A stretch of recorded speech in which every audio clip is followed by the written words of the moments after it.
네, 이번엔 글로벌 이슈에서 투자 아이디어를 찾아보는 마켓 트렌드 시간입니다. 김종효 연구위원과 함께하겠습니다. 어서 오십시오. 안녕하십니까? 네, 오늘은 어떤 소식 전해주실까요? 네, 엔화가 버냉키 발언 이후로 다시 100엔 아래로 내려가고 있는데요. 최근 엔화 약세가 재개되고 있는 것이 하반기에 국내 경제에 어떤 영향을 줄지를 좀 살펴보도록 하겠습니다. 다시 거세지고 있는 엔화 약세가 어떠한 영향을 미칠 것인지 오늘 집중적으로 살펴보는 시간 준비했습니다.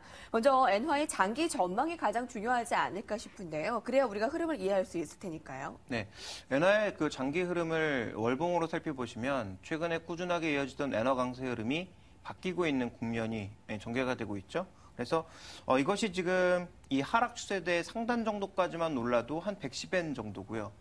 만약에 이제 추가적으로 엔화 약세, 특히 7월에 선거 관련된 참여한 선거가 지나고 나서 일본의 아베노믹스가 좀 더 강화되는 모습을 보여주게 될 경우 엔화의 추가적인 약세도 우리가 생각해 볼 수 있는 구간입니다. 네. 준비된 그림을 보시면 지금 채널의 상단까지 올라가게 되는 경우 110엔 정도라고 볼 수가 있겠고, 만약에 이것이 추가적으로 더 올라가게 될 경우에는 엔화의 상승폭은 추가적으로 확대될 수 있다라고 볼 수가 있을 것 같은데요. 문제는 엔화가 혼자 움직이는 통화는 아니라는 거죠. 달러나 유로의 움직임이 어떻게 흘러가느냐에 따라서 결정이 되는데, 미국 경제 회복 속도가 현재 지금 플러스 형태로 진행이 되고 있고, 유럽도 어느 정도 바닥을 찍었다라는 시각을 고려해 본다면 달러가 쉽게 약세로 돌아설 것 같진 않고요. 유로화 같은 경우에도 현재 박스권 안에서 크게 벗어나지는 않을 것으로 보여지고 있기 때문에 엔화의 추가적인 이 양적 완화가 나타나는 여부가 핵심이 될 것 같고, 그렇게 본다면 엔화는 속도는 빠르진 않지만 현재 진행되고 있는 엔화 약세 분위기는 하반기에도 이어질 수 있다. 특히 7월에 참여한 선거 이후에 엔화가 어떤 모습을 보여주느냐, BOJ가 어떤 행보를 보여주느냐에 따라서 약세가 가파라질 수도 있다는 점을 주목해 봐야 될 것 같습니다. 네, 하반기에도 약세 기조는 우리가 좀 생각을 해봐야 된다라는 말씀이신데요. 이 엔화 약세 기조가 일본 내의 산업 현황에서는 어떠한 변화를 일으키고 있습니까? 네, 우리가 이제 흔히 생각하는 건 환율의 변화가 이제 수출 쪽에 많이 영향을 준다라고 알고 있지 않습니까? 그래서 실제로 어떤 영향들이 나타나고 있는지를 살펴보실 필요가 있는데요. 현재 엔저에도 불구하고 수출 물량의 증가는 폭발적으로 나타나지 않고 있습니다. 준비된 그림을 보시면 일본의 세계 시장 점유율도 아직까지는 제한적인 흐름을 보여주고 있고요. 수출 물량은 조금 늘어나긴 했지만 산업별로는 굉장히 다른 모습을 나타내고 있는데요.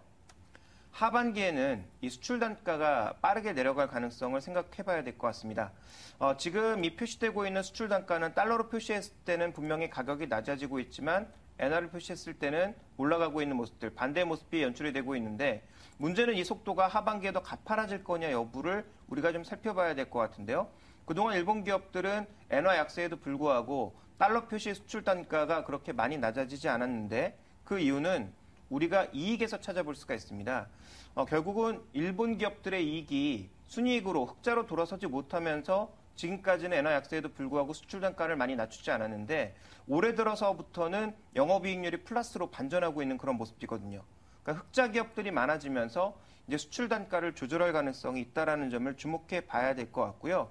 그런 관점에서 봤을 때 해외 생산이 많은 업종보다는 석유화학이나 철강처럼 일본 내에서 생산하고 있는 것들이 많은 업종들, 그래서 이런 업종들이 현재 구간에서는 아마 엔화 약세, 수출 단가를 낮출 수 있는 대표적인 업종이 아닌가라고 보여주고 있기 때문에 네. 이에 대한 한국 기업들의 변화 상황들을 조금 체크해봐야 될 것 같습니다. 말씀하신 대로 한국의 변화 상황을 우리가 가장 예의주시해야 합니다. 그동안 우리가 타격을 받는 것은 자동차 기업 정도, 그리고 어떠한 영향을 미칠 것인지 좀 더 공부가 필요할 텐데요. 어느 정도가 예측되십니까? 일단은 하반기에는 엔화 약세가 지속된다는 가정하에 우리가 예상을 해볼 수가 있는 거죠? 예, 그렇습니다. 그래서 제이코브 효과에 대해서 한번 두 달 전인가요? 그때 제가 말씀드린 적이 있었는데, 지금 한국과 일본의 수출 시장 점유율을 보면 과거에 비해서 격차가 많이 줄어들었습니다. 그러니까 준비된 그림에서 일본과 한국의 격차는 많이 줄어든 상황이고, 실제로 우리나라뿐만 아니라 일본 같은 경우도 해외 생산 비중이 굉장히 높아서 환율 효과가 적은 것이 아니냐, 우리나라도 환율 영향을 덜 받는 것이 아니냐, 이런 얘기들이 좀 많이 나오고 있는데요. 아까 언급드렸던 것처럼 업종별로는 조금 다릅니다. 대표적으로 지금 일본의 산업별 해외 생산 비중을 보면 전기전자 쪽은 월등히 높고요. 석유화학이나 일반 기계, 철강 쪽은 굉장히 낮은 상황이죠. 그래서 이들 업종 같은 경우에는 이제 이익이 흑자로 돌아서기 시작하면서 아까 말씀드렸던 대로 달러 기준 단가를 낮출 가능성이 있다라는 것. 그렇다면 수출 쪽에서는 더 치열한 경쟁이 나타날 가능성에 대해서 고민이 필요한 시점입니다. 그래서 국내 공작기계라든지 석유화학 업종이라든지 차광 업종에 대해서는 여전히 좀 경계가 필요하다라는 관점, 더욱더 경쟁이 격화되고 있다라는 관점으로 접근이 필요하고요. 그다음 살펴봐야 될 것은 가장 우려하고 있는 자동차인데요. 일본 같은 경우에도 한국과 마찬가지로 준비된 그림을 보시면 네. 최근에 국내 생산, 일본 내 생산보다는 해외 생산을 빠르게 좀 늘려나가고 있는 그런 국면입니다. 네. 그래서 상대적으로 이 원화의 강세, 엔화에 대한 원화의 강세가 영향을 덜 받지 않을까라고 생각해 볼 수 있겠지만 문제는 뭐냐 하면 현재 일본에서 생산되고 있는 물량들이 달러 표시 단가가 낮아지면서 물량이 폭발적으로 증가하고 있는 모습이고요.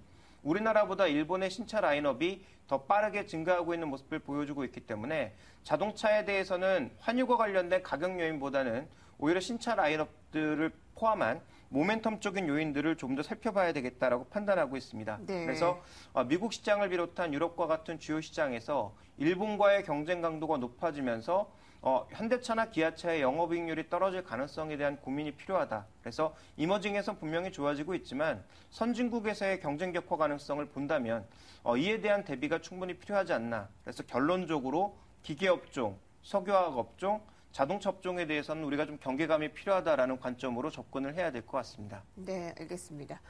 엔화 약세에 따른 한국 기업의 영향들, 특히 산업별로 현황을 살펴봤습니다. 김종효 연구위원과 함께했습니다. 고맙습니다.